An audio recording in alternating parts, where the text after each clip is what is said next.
Greetings in the Lord. Our verse today is from Acts of the Apostles chapter 9 verse 5. He fell to the ground and heard a voice saying, Saul, Saul, why do you persecute me? Our verse today focuses on Saul, a Jew born in Tarsus of Cilicia and a zealous student in the tradition of the Pharisees. Saul is a Jewish name, and it reminds us of the first king of Israel, the mighty warrior named Saul. Paul is Saul's Roman name, as a Roman citizen that he was. He was a zealous man by nature, and his zeal for the faith of his fathers made him lead the persecution of the followers of Jesus, who was a blasphemer in the eyes of the Jewish religion. The same zeal would later make him a foremost protagonist of the Jesus movement. Our verse today describes the call of this strong man. While he was on his way to Damascus to arrest those who belonged to the way of Jesus, he was arrested. A sudden light from heaven struck him down. He fell from the height where he was standing and lay helpless on the ground. Light, lightning, and fire are signs of divine presence, as we see in Ezekiel chapter 1 verse 28, Acts chapter 2 verse 3. This supernatural blazing light is accompanied by a sound that questions him, saying, Why are you persecuting me? And in the next verse, Saul tried to inquire who it was, and he was told, I am Jesus of Nazareth, whom you are persecuting. Jesus identifies himself with his followers, and because of this, Saul persecuted not merely the disciples of Jesus, but the Lord himself. Can you imagine how Saul felt at this point?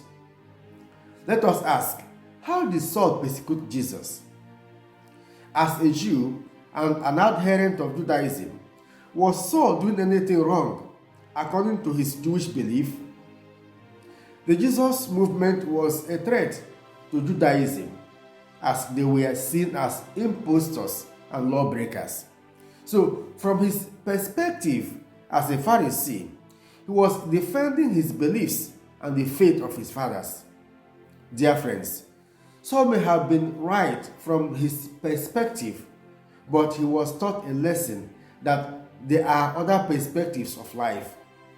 When you see life only from your perspective, something will certainly go wrong.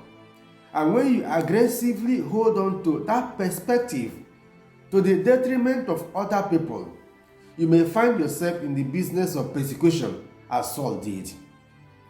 Deep within you, you may be doing what you feel is right according to your perspective, but that may end up being persecution or oppression to some others.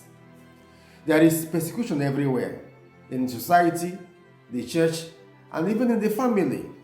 But the force of hatred cannot destroy the fire of love. Why do you persecute your brother or your sister?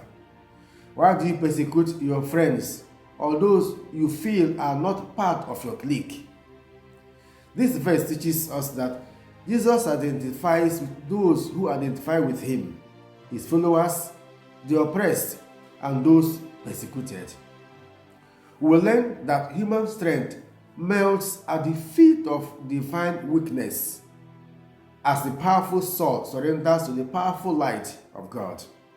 It teaches us that no human being possesses absolute power. Strength comes from God alone. He gives and he takes back.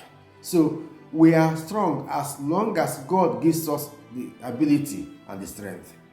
Dear friends, God hears the cry of his people, and he intervenes in a way we do not expect.